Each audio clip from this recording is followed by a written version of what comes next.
नमस्कार, जय हिंद, जय भारत। आपका स्वागत है और आज मैं बात कर रहा हूँ किस तरीके से एक राजनीतिक पार्टी यानी कि बीजेपी बलि ले रही है लगातार। जो हिंदू समर्थक हैं, जो हिंदुओं की बात करते हैं, जो हिंदुओं के सामर्थ्य की बात करते हैं, उनको गिरफ्तार करवाया जाता है।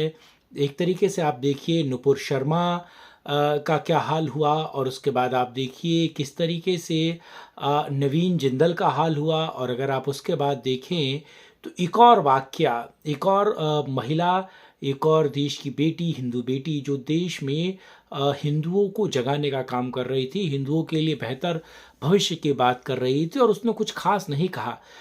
ऊना में एक अगर देखा जाए तो ऊना में एक रामनवमी के दिन जो कुछ हुआ और ऊना में मतलब गुजरात के ऊना में जो कुछ कहा काजल हिंदुस्तानी ने, जिसका वास्तविक नाम काजल सिंघला है, जो कुछ उसने कहा उसके बाद कहा जा रहा है कि हिंसा हुई और उपद्रव मचा, जिसके कारण आज अगर देखा जाए तो गुजरात पुलिस ने गिरफ्तार किया। लेकिन बड़ा सवाल यह है कि आखिर ऐसा क्यों हो रहा है।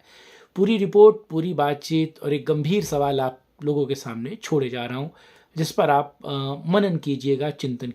जो ये पंचर पुत्र जुबैर है, जुबैर ने किस तरीके से नुपुर को फंसाया, उसके बाद नवीन जिंदल के खिलाफ ये पड़ा और ये कुछ दिन जेल में भी रहा, लेकिन बाद में बरी हो गया क्योंकि इकोसिस्टम इनका है।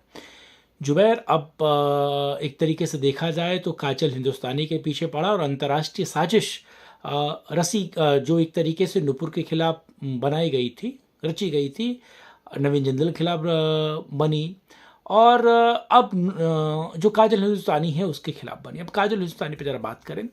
भाजपा और खास तौर पर पीएम मोदी के जबरदस्त समर्थक काजल हिंदुस्तानी को भाजपा की गुजरात पुलिस ने गिरफ्तार किया है। आरोप है हेट स्पीच का। नुपुर शर्मा, नवीन जिंदल और टी राजा के बाद भाजपा ने काजल हिंदुस्तानी की बलि ले ली है, जबकि काजल के अधिकांश कार्यक्रम भाजपा की हिंदू वोटों को लामबंद करने के लिए होते हैं। संघ के विश्व हिंदू परिषद जैसे संगठन ही काजल का कार्यक्रम आयोजित कराते थे। वैसे आपको बता दें कि अब तक हिंदुओं के विरोध हेट स्पीच के आरोपियों में से कितनों पर भाजपा सरकार द्वारा कार्रवाई देखी गई है। यानी कि भाजपा सरकार जो मुस्लिम हिंदू गरियाते उनके खिलाफ वो कोई कार्रवाई नहीं करती। भारत में समलैंगिकता ढूंढने वाले मनमोहन भागवत के विरोध तो केंद्रीय गृह मंत्रालय के अधीन वाली दिल्ली पुलिस एफआईआर तक दर्ज नहीं कर रही है। रामचरितमानस को गाली देने वाला स्वामी प्रसाद मौर्य खुलेआम घूम रहा है। ओवैसी ब्रदर्स तो आपको पता ही है। दिलीप मंडल के साथ तो देश का कानून मंत्री फोटो खिंचवाते हैं और उनको ट्विटर को आईटी मतलब रीट्वीट करते हैं, जबकि वह अक्सर हिंदुओं के विरोध में घृणा फैलाता है। ज्ञानवापी में निकले शिवलिंग को फवारा कहने वाला तस्लीम रहमानी खुलेआम घूम रहा है और उसे जवाब देने वाली नुपुर शर्मा छुपकर जीवन बिताने के लिए अभिशप्त है। ऐसे तमाम उदाहरण हैं। 2014 के बाद हिंदू बोल रहा है, बोल पा रहा है, ये कहने वाले बहुत सारे लोग हैं जो इस बात को बहुत गहरी तरीके से और बहुत बहुत समझदारी के तरीके से समझना चाहिए। आखिर काजल हिंदुस्तानी ने कहा क्या?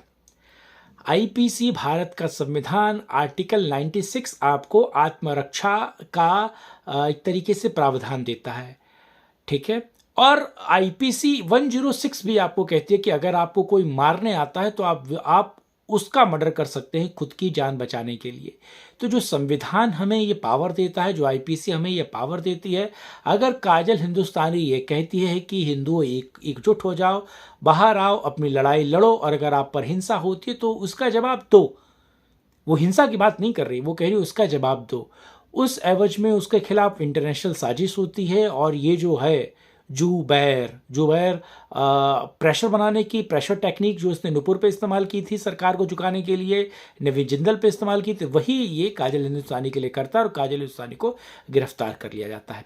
सवाल यह है कि जो सच बोलेगा, जो हिंदुओं को एकजुट करने की कोशिश करेगा, सरकारें उसको गिरफ्तार करवा लेंगी क्योंकि इकोसिस्टम आज भी उन्हीं का। और ये जो बलि ली गई है, इस बलि पर भी बात करनी चाहिए और सवाल ये होना चाहिए कि सरकार उनके हित में है कि अपने हित में है। ये सत्य सनातन धर्म के हित में है, ये हिंदुओं के हित में क्यों नहीं है सरकार, इस पर बात करनी चाहिए। वीडियो आपको कैसा लगा लाइक कीजिएगा, शेयर कीजिएगा, चैनल को सब्सक्राइब कीजिएगा और अगर आपको कोई सवाल है तो पूछ सकते हैं कमेंट बॉक्स में। जय हिंद, जय भारत, नमस्कार। वंदे मातरम।